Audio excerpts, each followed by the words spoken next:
Shalom. Lebih semangat lagi, shalom. Ya, puji Tuhan buat kebaikan Tuhan dalam kehidupan kita.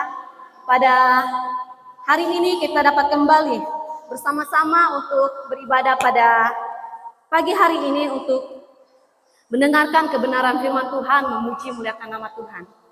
Kita akan belajar dari sebuah tema, sebab mataku telah melihat kasih.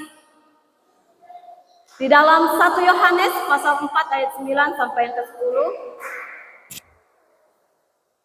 Dalam hal inilah kasih Allah dinyatakan di tengah-tengah kita, yaitu bahwa Allah telah mengutus anaknya yang tunggal ke dalam dunia, supaya kita hidup olehnya.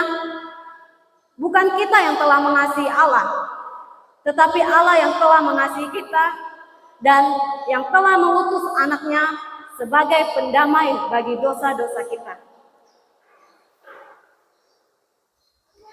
Ya, Bapak Ibu, saudara-saudari yang dikasihi oleh Tuhan, setiap kita manusia pasti rindu ingin mengalami kasih. Dan kasih sejati itu hanya kita dapatkan di dalam Yesus. Hanya kita dapatkan di dalam Allah. Ketika kita dapat melihat dan mengalami kasih itu dapat mengubahkan hidup kita. Kasih Allah itulah yang dapat mengubahkan hidup kita. Dia mengubahkan kita ke hal-hal yang baik. Sebagaimana Simeon berkata dalam Lukas 2 ayat yang ke-30, sebab mataku telah melihat keselamatan yang daripadamu. Kita pun dapat berkata, sebab mataku telah melihat kasih Allah. Kita dapat melihat contoh kasih tanpa syarat. Seorang ibu yang rela berkorban untuk anak-anaknya dalam proses mengandung dan melahirkan ini penuh perjuangan dan resiko. Inilah kasih seorang ibu. Dia mengandung dan melahirkan. Inilah proses perjuangan yang penuh resiko. Dan pada hari ini kita diperingati Hari Ibu. Kepada ibu-ibu yang ada di tempat ini, silakan berdiri. Berdiri di tempat. Ya, inilah ibu-ibu yang telah berkorban, rela berkorban buat anak-anaknya. Silakan duduk kembali. Terima kasih.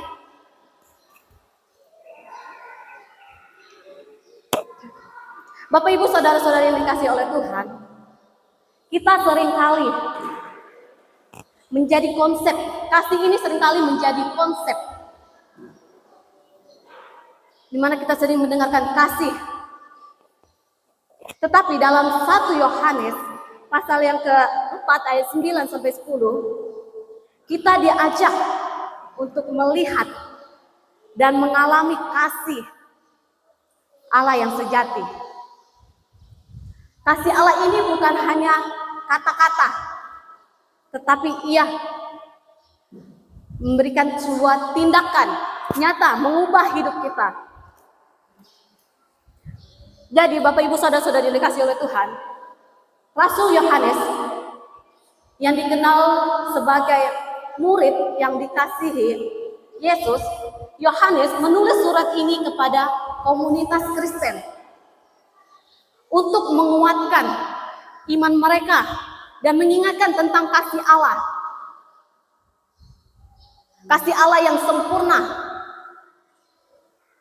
Surat ini dituliskan pada akhir abad Masehi ketika jemaat Kristen yang ada pada saat itu mengalami pengajaran sesat. Banyak penolakan kemanusiaan Kristus itu. Jadi Yohanes menegaskan kebenaran Injil, yaitu bahwa Yesus Kristus adalah anak Allah yang diutus untuk menebus manusia dari dosa. Bapak, Ibu, saudara-saudara yang dikasihi oleh Tuhan, mari kita belajar bagaimana memahami kasih Allah. Yang pertama, kasih Allah dinyatakan melalui pengorbanan Yesus Kristus. Di dalam Yohanes 3 ayat 16, karena begitu besar kasih Allah akan dunia ini, sehingga ia telah mengaruniakan anaknya yang tunggal, supaya setiap orang yang percaya kepadanya tidak binasa, melainkan beroleh hidup yang kekal. Terdapat juga di dalam Roma pasal 5 ayat 8. Akan tetapi, Allah menunjukkan kasih-Nya kepada kita, oleh karena Kristus telah mati untuk kita, ketika kita masih berdosa. Kasih Allah ini bukan hanya sebagai ucapan, tetapi diwujudkan melalui tindakan nyata. Kita dapat melihat pengorbanan Yesus. Yesus di kayu salib adalah puncak kasih Allah dalam kehidupan kita bagi manusia. Inilah tindakan nyata buat kita, kasih Allah diwujudkan melalui pengorbanan Yesus di kayu salib. Inilah puncak dari kasih Allah bagi manusia ini. Ketika kita melihat bagaimana pengorbanan Yesus,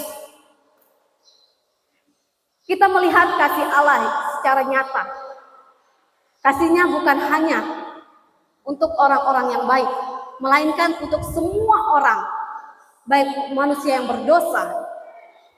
Kasih Allah ini tidak ada syarat dan tak terbatas.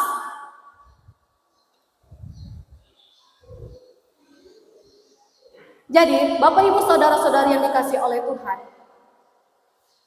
mari kita renungkan pengorbanan Yesus dalam kehidupan kita sehari-hari, melalui doa kita, melalui pembacaan Alkitab kita, renungan pribadi kita, renungan keluarga kita. Mari kita renungkan pengorbanan Yesus ini di kayu salib ini yang telah menyelamatkan kita. Mari kita hargai kasih dengan hidup taat kepadanya. Mari kita bersama-sama belajar untuk mengasihi orang lain meskipun mereka tidak sempurna. Mungkin mereka berbuat jahat kepada kita, membuat kita sakit hati. Mari kita terus mengasihi, karena Allah telah lebih dahulu mengasihi kita. Jadi yang kedua, mari kita belajar memahami kasih Allah. Kasih Allah memulihkan dan memberikan kehidupan baru. Terdapat di dalam 2 Korintus pasal 5 ayat yang ke-17. Jadi, siapa yang ada di dalam Kristus, ia adalah ciptaan baru. Yang lama sudah berlalu, sesungguhnya yang baru sudah datang. Di dalam Mazmur 103 ayat yang ketiga sampai keempat. Dia yang mengampuni segala kesalahanmu, yang menyembuhkan segala penyakitmu, yang menebus hidupmu dari lubung kubur, yang memahkotai engkau dengan kasih setia dan rahmat. Bapak, Ibu, saudara-saudari yang dikasihi oleh Tuhan, ketika kita melihat, kita merasakan, kita menerima kasih Allah ini, hidup kita akan dipulihkan.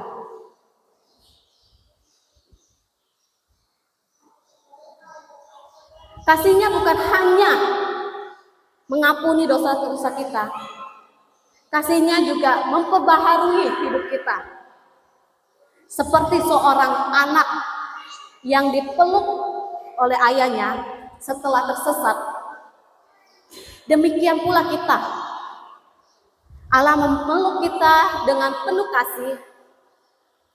Dosa-dosa kita dihapuskan, kita dipulihkan. Luka-luka kita disembuhkan.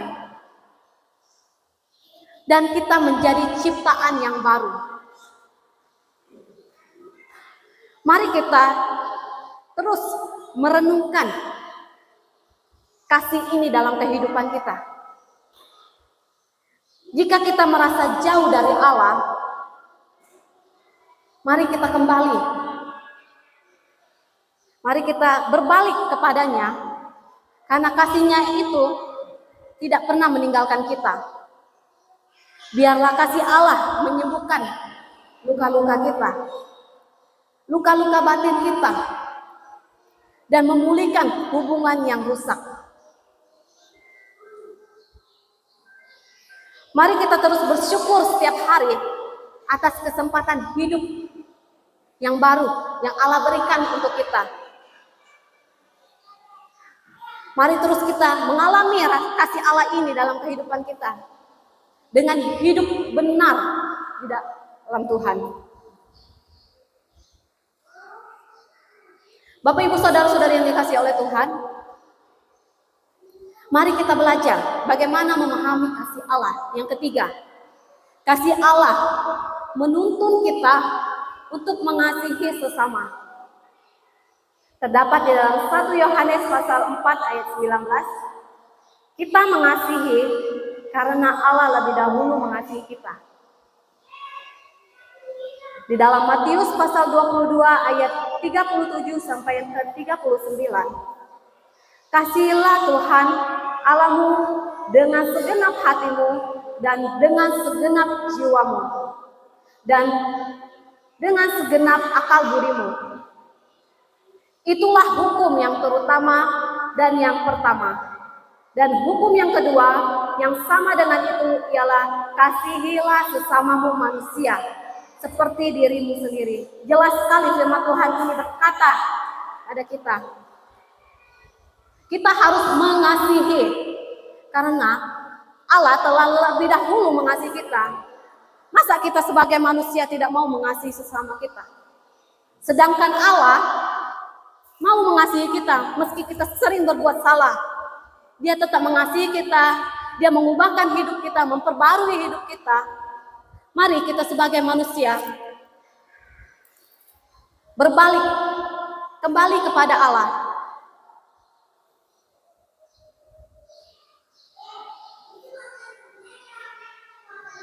Kasih Allah yang kita terima tidak berhenti pada kita saja. Allah memanggil kita untuk membagikan kasih itu kepada orang lain.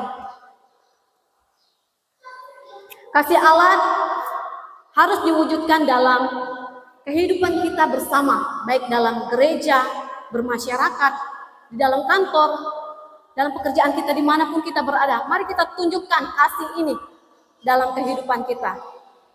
Wujudkan kasih Allah ini di tengah-tengah hidup kita, dimanapun kita berada. Mengasihi sesama bukan sekedar tugas. Mengasihi sesama ini bukan hanya sekedar tugas, melainkan panggilan hidup. Ini adalah salah satu panggilan hidup kita untuk saling mengasihi satu dengan yang lain.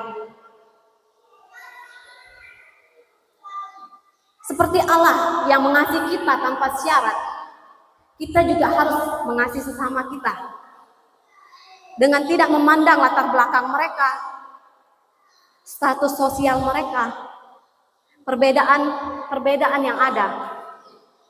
Mari kita terus mengasihi Tuhan, mengasihi sesama kita dalam kehidupan kita.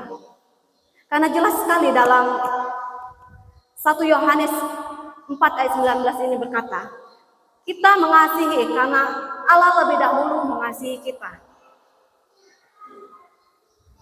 Jadi Bapak, Ibu, saudara-saudari yang dikasihi oleh Tuhan, mari kita terus terapkan kasih ini ke dalam hidup kita.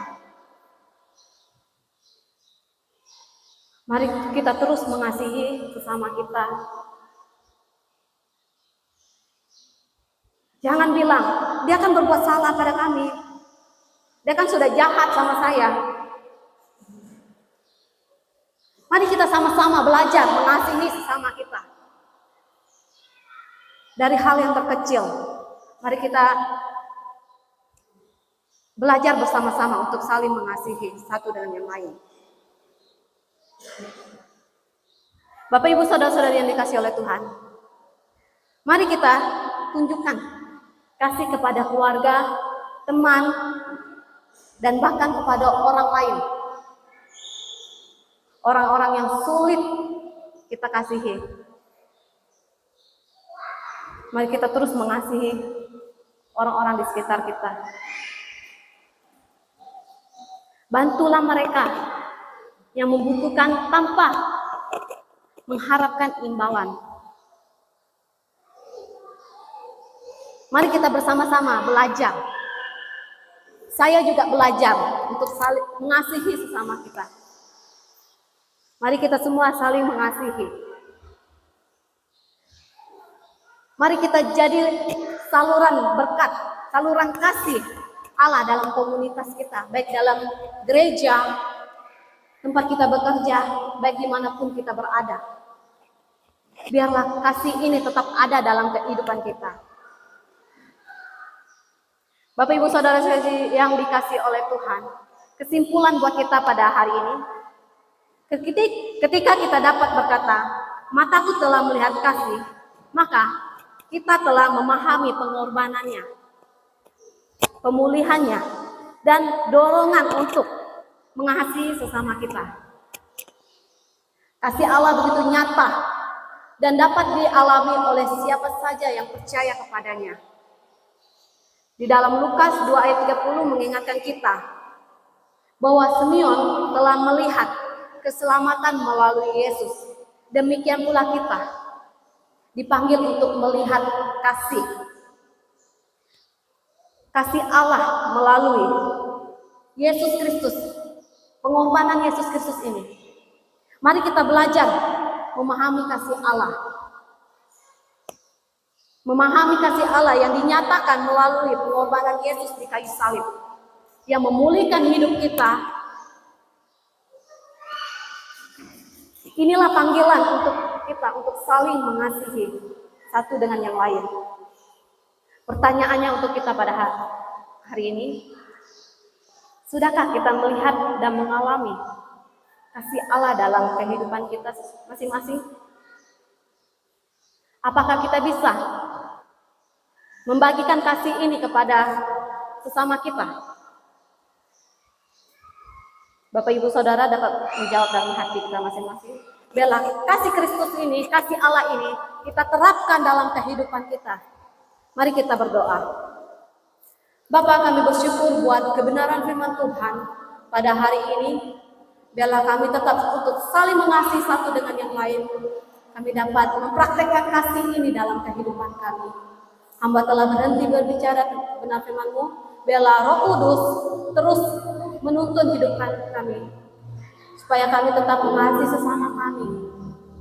Terus mengasihi orang-orang yang sulit kali untuk kami kasihi. Taruh kasih itu dalam hati kami, Tuhan. Biarlah kami terus mengasihi sesama kami. Terima kasih Tuhan Yesus. Inilah doa kami. Dalam nama Tuhan Yesus, haleluya, amin. Saya kembali.